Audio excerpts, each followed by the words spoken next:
Estoy intentando chequear si es que Sonia está conectada. Estamos con alguna conexión, me parece que con un nombre distinto. Sonia, si nos puedes confirmar que estés ya activa. Parecía que no. Mira, vamos a pasar primero a José María para hacer la conexión con Sonia y estaremos entonces en condiciones de retomar después la presentación de Sonia. Creo que sí. Presento, sí, presento entonces en primer lugar a José María Valenzuela.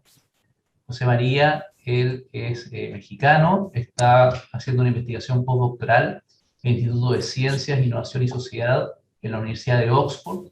Es miembro también del programa de integración de energías renovables de la Universidad de Oxford y también es miembro del programa de energía y profesor de asignatura del Colegio de México. Por favor, José María, cuéntanos si ya puedes compartir tu presentación. Ya está en pantalla, así que estamos bien. Por favor, adelante. Perfecto. ¿Y me escuchan bien también? Te escuchamos bien. Muchas gracias. Fantástico. Muchas gracias por la invitación, y al resto de los miembros del panel, a Laura, que acaba de hacer una presentación muy detallada, muy completa. Am, Tal vez les compartiré menos detalles, pero de hecho es en sentido similar a la presentación de Laura que acabamos de escuchar. Pero me trataré de enfocar en algunos casos específicos sobre innovaciones. Muy rápidamente, como lo mencionó, soy investigador del Instituto de Ciencia, Innovación y Sociedad, que es uno de los institutos interdisciplinarios de la Universidad de Oxford. Comenzaré hablando un poco sobre los retos más contemporáneos del sistema eléctrico y la gobernanza del sistema eléctrico en Reino Unido, los logros y los retos de la última década en el sector eléctrico en Reino Unido, un poco cuáles son los conceptos que utilizamos para describir y entender la transformación que tienen las instituciones en este país o en otros países, y finalmente los casos específicos de innovaciones que creo pueden ser interesantes, para Chile, como lo pueden ser para otros países, incluido México, uno de los otros países sobre los que hago investigación.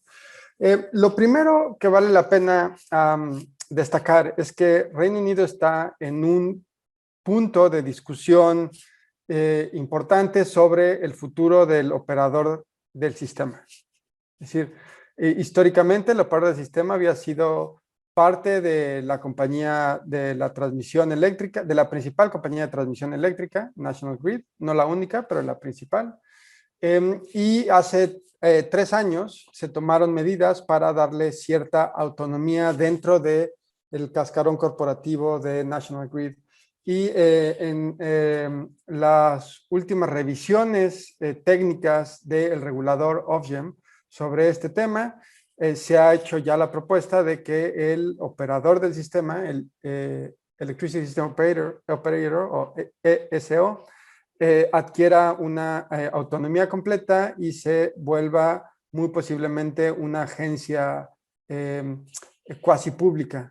Un poco o muy similar a el mecanismo que siguió Chile en crear un operador independiente de sistema propiamente. Pero no es el único, no es la única discusión, y probablemente de hecho no es la discusión que tiene la mayor atención ni del público especializado, porque hay otros procesos regulatorios importantes. Uno de ellos, la unificación de un par de docenas de códigos del sistema eléctrico. Hay una revisión comprensiva de todos estos códigos que van desde los códigos de construcción y operación de la transmisión hasta el manejo de datos en los mercados a nivel de distribución, por ejemplo.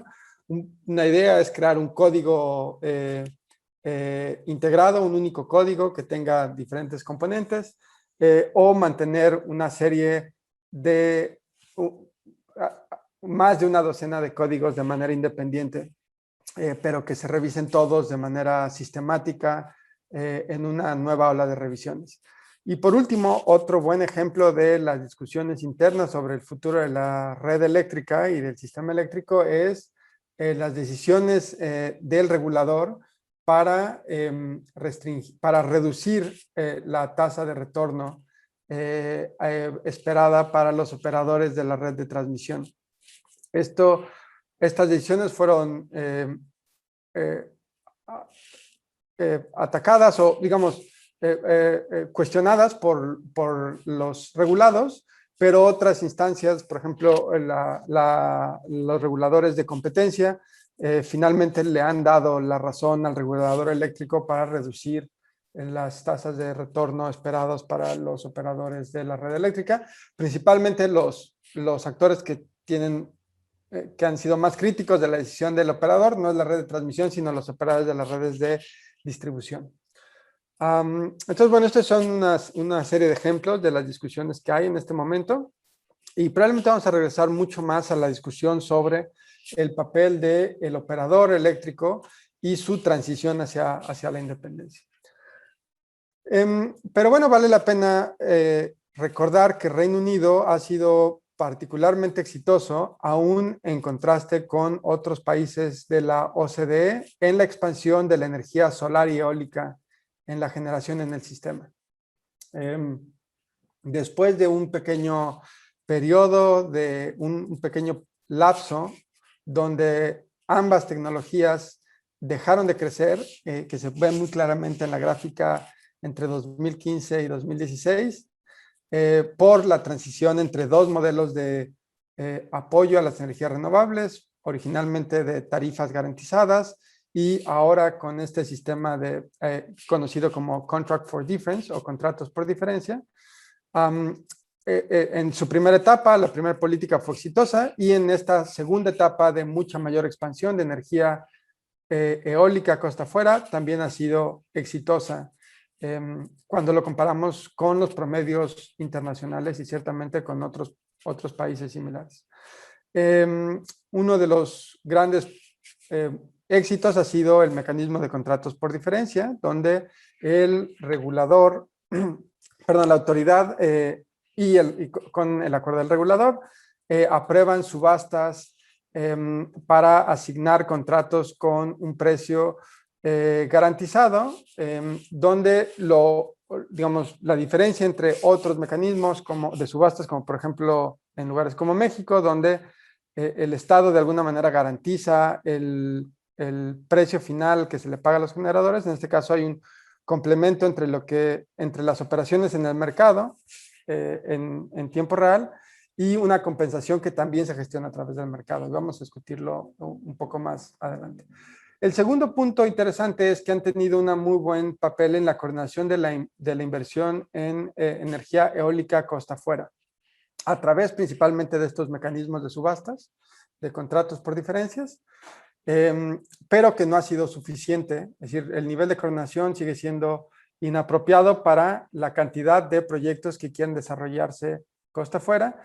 Y el tercer componente es el mecanismo de presupuestos de carbono que se establecen cada 5 años, donde tenemos una autoridad legislativa, el Parlamento, que aprueba para un periodo futuro los límites de emisiones de gases de efecto invernadero a los cuales tienen que ceñirse los diferentes sectores económicos, incluido el sector eléctrico. Retos hacia adelante, una nueva meta de alcanzar hasta 40 gigawatts de energía eólica offshore en los siguientes 10 años. El que Reino Unido todavía tiene limitantes administrativas para construir energía eólica continental, digamos, onshore, lo cual es sorprendente, dado que es la tecnología más costo efectiva en Inglaterra. En este momento generalmente todos los proyectos onshore se construyen en Escocia, pero no en Inglaterra y Gales, por razones puramente políticas y ambientales, pero digamos es una decisión del partido gobernante hacer limitaciones administrativas para que sea muy difícil desarrollar estos proyectos muy competitivos en Inglaterra y Gales. Y el tercer punto es la demanda que ha sido todavía no resuelta de tener un arquitecto de sistema. Hay una preocupación entre los diferentes actores del sistema eléctrico británico sobre la falta de, digamos, un cerebro central, una visión coherente del futuro del sistema eléctrico. De alguna manera las discusiones sobre la independencia del operador del sistema tienen que ver con la necesidad de encontrar a un arquitecto del sistema. Bueno, la perspectiva que les voy a compartir no viene ni de la economía propiamente, ni de los estudios legales, sino más de los estudios en ciencia política. Lo que nos gusta llamar como el dilema del gobernador, sobre la capacidad de un regulador de mantener el control de las decisiones o de asignárselas, delegarlas a otro actor con mucha mayor competencia, con mucha mayor capacidad, con mucho mayor conocimiento de los problemas, que no solo se resuelven a través de crear un regulador independiente. Un poco la idea de quienes trabajan estos conceptos es que, bueno, en el modelo que todos discutimos cotidianamente, tenemos a un gobernador o a una autoridad generalmente política, un ministerio, por ejemplo. Tenemos un regulador técnico o económico y tenemos a la industria, que es lo que se muestra en el primer diagrama. En el segundo diagrama lo que vemos es un modelo donde además del regulador tenemos a otros actores como organizaciones de expertos, pero también podemos tener a un operador del sistema que funciona no como un regulador propiamente, pero funciona en paralelo al regulador, apoyando el trabajo y las decisiones de la autoridad pública. Pero, digamos, en Chile está cada vez, yo creo que para todos ustedes será más claro este doble papel de autoridades públicas claramente diferentes, pero aún así autoridades públicas que tienen el operador del sistema y el regulador. Bueno, desde una perspectiva de evolución histórica, lo que vemos en Reino Unido, como se ve en otros lugares, es una evolución hacia la creación de entidades híbridas. Pasamos de un modelo de una empresa estatal a un modelo donde por un lado estaba la política y la regulación y por otro la operación del sistema, digamos el negocio del negocio. Y nos hemos movido a un sistema donde claramente hay quienes hacen política, quienes operan el sistema y bueno, y operan las plantas de generación, las líneas de transmisión y unas entidades intermedias que son medio operadores, medio entidades políticas. Y así es como se ve en Reino Unido, de alguna manera. Pasamos de tener a un ministerio y una empresa estatal a tener todo un conjunto de instituciones que muchas de las cuales son híbridas.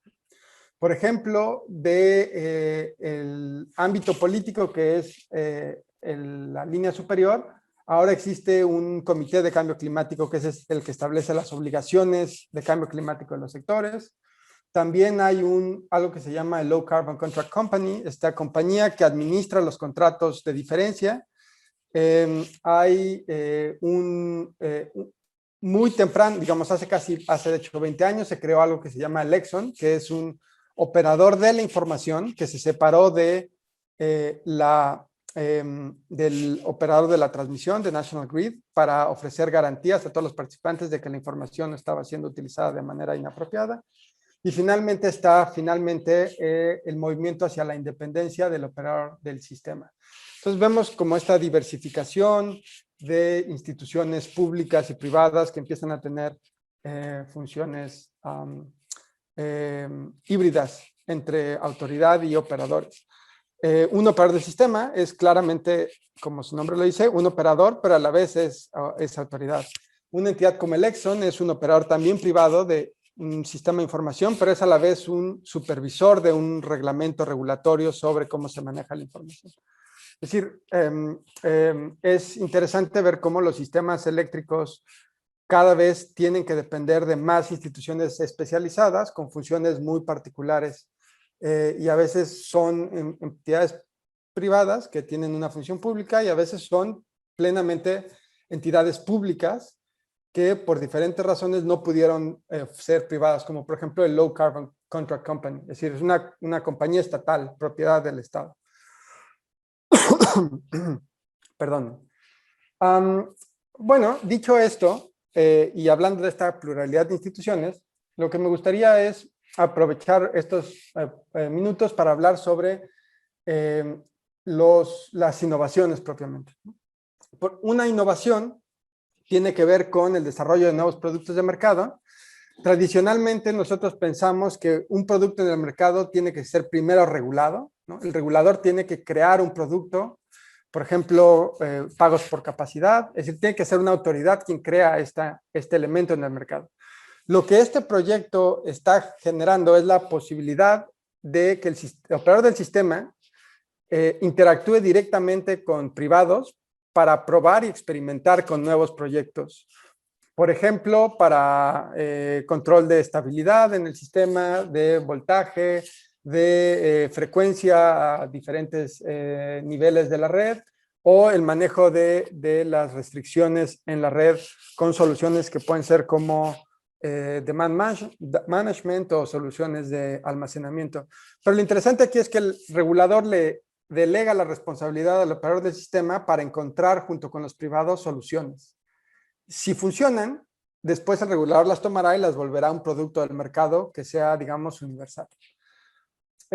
Otro mecanismo de innovación de esta naturaleza es el financiamiento para el desarrollo de nuevos productos, nuevas tecnologías, nuevas soluciones tecnológicas o administrativas a través de lo que le llaman el Network Innovation Allowance.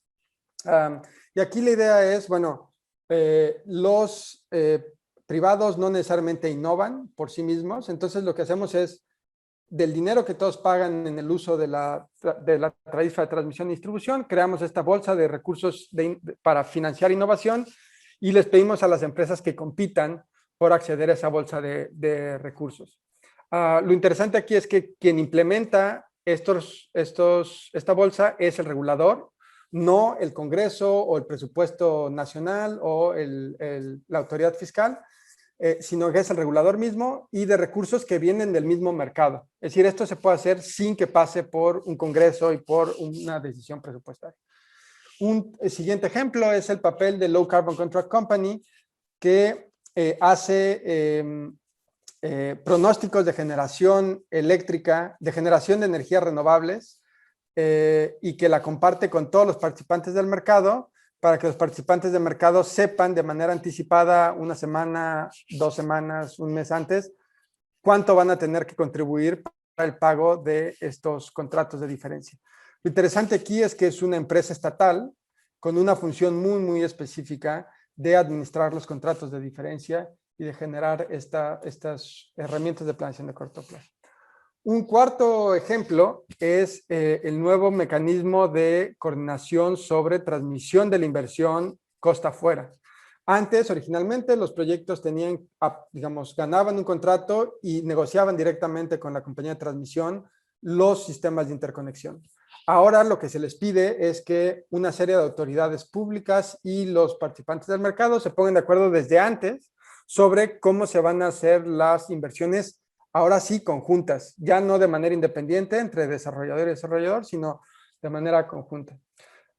Y finalmente, una innovación que a mí me parece muy interesante y que creo que sería muy fácil de implementar en Chile como también en otros mercados es el desarrollo de escenarios de largo plazo que no son en análisis de escenarios de sensibilidad, es decir, no varían dependiendo de el crecimiento de la demanda o del crecimiento de la economía o de los costos de una tecnología en particular. Son escenarios completamente diferentes desde sus supuestos como sociopolíticos o sociopolíticos. Entonces, este sistema de Future Energy Scenarios que desarrolla el operador del sistema por mandato explícito del regulador, lo que muestran son diferentes escenarios sociopolíticos, donde hay, por ejemplo, mucha ambición climática o poca ambición climática, donde hay consumidores que están muy activos en la transformación del sistema eléctrico o donde la transformación del sistema eléctrico depende de las grandes inversiones coordinadas entre el Estado y los grandes inversionistas del sector privado en temas como transmisión o hidrógeno. Y esto genera otro tipo de discusiones sobre la visibilidad sobre los realmente potenciales alternativas de desarrollo de infraestructura en el país que muchas veces los escenarios tradicionales invisibilizan. Bueno, espero que esto les haya parecido interesante y Espero sus preguntas. Muchas gracias, José María, por la presentación, también muy completa, muy interesante. Vamos a reservar ahí el espacio para preguntas en unos momentos más.